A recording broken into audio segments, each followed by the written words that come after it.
So don't forget to follow me on Instagram, High Carb Health. Hit the follow button and click on the green H to see what I get up to. What I eat, what I do, it's all here. You can follow me on what I eat as well. So check it out, guys.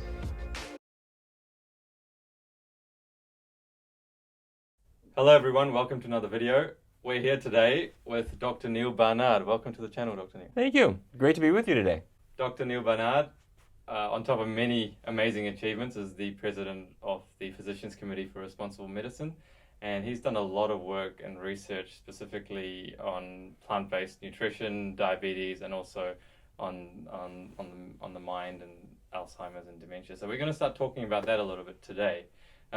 But first of all, Dr. Barnard, if you'd just like to talk a little bit about your history and where this all started for you from a plant-based perspective. Yeah, I grew up in North Dakota, which is not far from the Canadian border, and I ate a typical American diet where meat was at the center of the plate. But the year before I went to medical school, I had a job helping out at autopsies in a hospital. So when a person would die in the hospital, I would help the pathologist who would open up the arteries to the heart and show the atherosclerosis that had built up. And that was quite an eye-opener for me. And I have to tell you, one day, as I had cleaned up after the autopsy, the bodies are in kind of disarray. As you can, Sure. Isn't this a cheerful conversation? And I had to take the ribs that had been cut off the chest to open up the chest for the heart. I had to put the ribs back in the chest and sew up the skin and everything. And when I was done, I went up to the cafeteria. Right. And they were serving ribs for lunch. And I have to say, it smelled and looked like a dead body, and I realized that's what it is. And I didn't become a vegetarian right on the spot, but Yes. It wasn't long thereafter that I did. Wow. Okay. And so you started looking into a plant-based diet, and what made you interested in talk about what the research tells us about plant-based diets and why they're so beneficial for our health? Well, it's been quite remarkable. If we look around the world, we see people whose diets are either entirely plant-based or more or less plant-based. They're thinner, they're healthier, they live longer. So researchers have been putting these to the test, and we started more than 20 years ago doing tests of vegan diets, no animal products at all, showing that people lose weight. And then we started zeroing in on other things, like diabetes. Right. Cholesterol problems. And I have to say, despite the fact that I didn't grow up on anything like a plant-based diet, Yes. It is the best way to really improve health. And it's not an extreme thing, it's sort of the beginning Yes. of good health. Yes, and we now know that it's the only scientifically proven way to prevent and reverse heart disease. And you mentioned cholesterol. I just want you to talk about that, because a lot of people say that cholesterol isn't implicated with heart disease. So can you just touch on that briefly? Well, it clearly is. And we've known for many, many years that the higher your blood cholesterol, the higher your risk of a heart attack. And Right. some people will say, yes, but the cholesterol you eat isn't so important because your body is busily making cholesterol. And that's true, the body does make it, but it makes it in response to what you eat. If you eat animal fat, your body makes more cholesterol. Right. And if you eat eggs and other sources of cholesterol, some of it gets into your blood too. So if you get away from the animal products, your cholesterol is going to fall.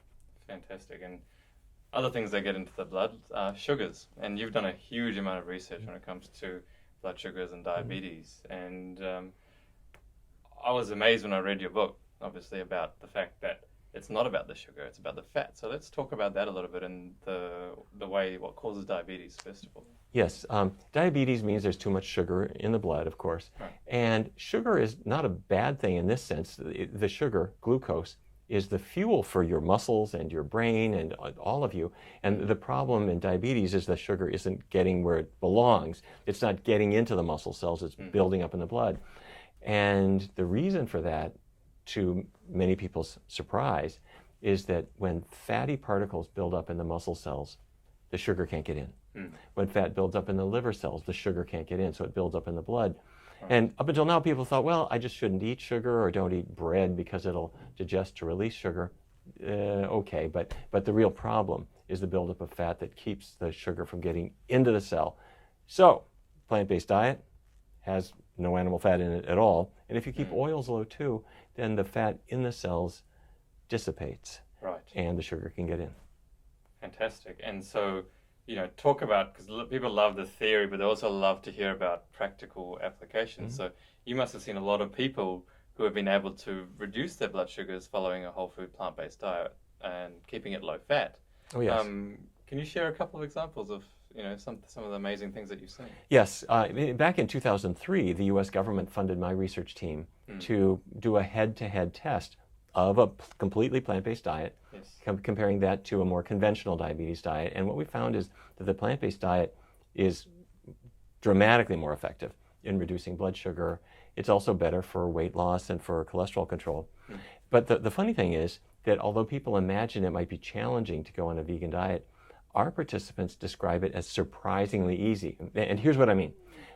It's true you're getting away from meat and getting away from cheese, but look at the diets people have been doing before they got there. They were trying to limit carbohydrate and they had to cut calories. The dietitian told them in this sort of punitive tone of voice that you've got to cut your calories way, way back. And they were going to bed hungry every night and they were having to keep track of carb grams.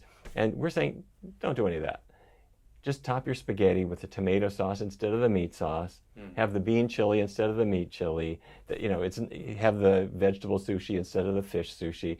And people discover they're never hungry. They don't have to count anything. And the weight loss is more or less automatic.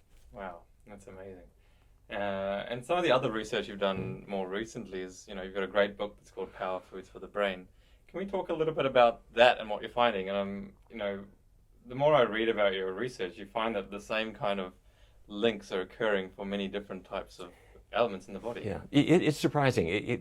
The big theme here is what's good for the heart is also good for the brain. Right. And this goes way back. Back in 1993, the Chicago Health and Aging Project got started. It was a large group of people in Chicago, Illinois, were brought in. And they weren't told to do anything. They were just asked, what are you eating? And they were followed over the years. And it turned out that the people who ate the most, what I'm going to call bad fat, saturated fat, the people who ate the most saturated fat had far and away more Alzheimer's disease compared to people who avoided it. Meaning, if you weren't eating the dairy products, which are the number one source of saturated fat, cheese, butter, that kind of stuff, if you're avoiding them and if you're avoiding meat, your risk of getting Alzheimer's would be reduced by 2/3 or even more. And then if you avoided the bad fats, the other bad fats like hydrogenated oils that are used in some shortenings, your risk was cut even more. And if you would lace up your sneakers and you'd exercise, that would help too. You put all these things together and suddenly, I don't think we're going to completely eliminate Alzheimer's, but it's amazing you can go a long way toward that goal. Yeah, and describe some of the things that you found, because you talk about what builds up in the brain. That kind of stops the connections between the cells. Talk a little bit about that. There are what's called beta amyloid plaques in the brain. And these have been known ever since Dr. Alzheimer himself saw these under the microscope in patients who died with Alzheimer's disease. The amyloid protein is squirting out of the cells, so to speak, and it collects in these little microscopic meatball-looking things called amyloid plaques. And that's a sign that you've got Alzheimer's. But the buildup of these seems to relate to foods that raise cholesterol and other things. And so that brings us back to, all right, I don't want a high cholesterol for my heart. Right. So I want to avoid the eggs and the chicken and the meat and other things like that for my heart. Yes. That also reduces the risk of Alzheimer's. Wow. It's powerful. And, we talk a lot about the body as a holistic organism. And so that really rings true when we start to look at different ailments and you start to see, okay, well, that's good for that one, but the same thing works for this one, this one, this one, and this one as well. They all go together. Yeah. If a person has diabetes, their risk of Alzheimer's is doubled. Right. So if I go on an anti-diabetes diet, Yes. it's going to help my weight, it's going to help my cholesterol, it's going to help bring my blood sugar under control, reduce my diabetes medications, but you've just cut your risk of Alzheimer's too. So you don't need one diet for this and another diet for that and something else. And that's the beauty of the plant-based diet, I think. Finally, we want to talk about dairy because we get a lot of questions about dairy. Yes. And you've written a great book called The Cheese Trap. But just explain some of the dangers of dairy, in brief.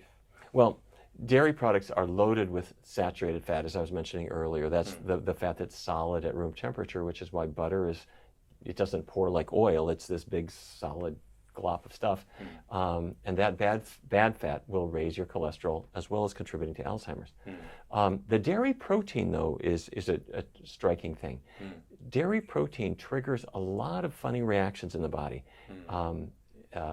Autoimmune conditions, in many cases, seem to have their roots in dairy products. I'm talking about type 1 diabetes, asthma, rheumatoid arthritis. And I encourage people not to take this on faith. If you have any of these conditions, get away from dairy completely and see if you don't get better.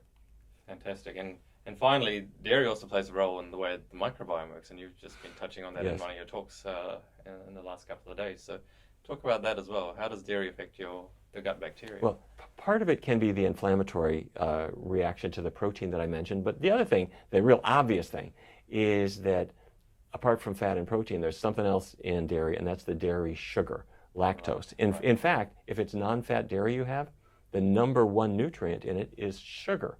And so a lot of people have trouble digesting that. But the other part of it is that in the same way as certain plants grow better in certain soil, certain foods that you eat will cause the growth of certain bacteria.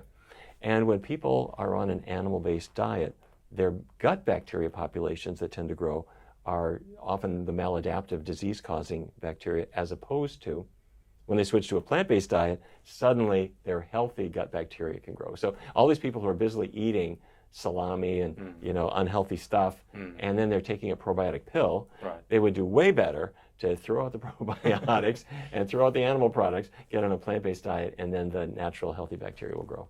Fantastic. So you heard it there from Dr. Barnard. If you want a healthy microbiome, you should look for the plants rather than the animal foods. Well, that was fantastic. I really appreciate your time, Dr. Barnard, and it's wonderful to have you here in Australasia. And thank you so much for sharing your time. Well, it's been my pleasure. Thank you. Thank you so much. Sure. Good. You're a good host. Thank you. Nicely done. I appreciate it.